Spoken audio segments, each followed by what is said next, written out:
Venezia da Terra è giunta quest'anno alla quinta edizione, è un grande lavoro di squadra, che ha come obiettivo quello di accendere i riflettori sul nostro territorio, il territorio dell'area iberica, che è un territorio meraviglioso, molto spesso poco conosciuto, ma che riserva sorprese di incredibile bellezza. I comuni che fanno parte di questa iniziativa sono Campillari Iberici, Poiana, Maggiore e Orgiano.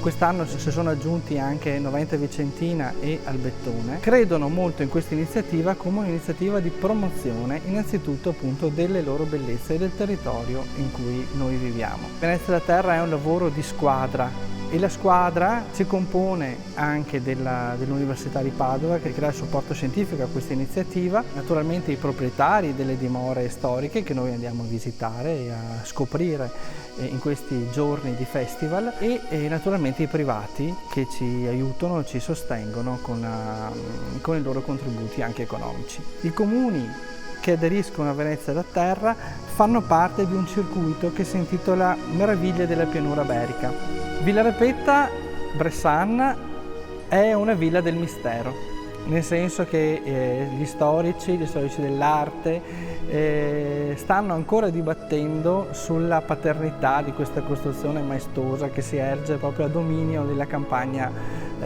campigliese. È quindi, diciamo, proprio un'esperienza immergersi nelle atmosfere dei saloni di questa dimora storica, del parco che si allunga verso il fiume Liona, che collegava quindi questo territorio a Venezia.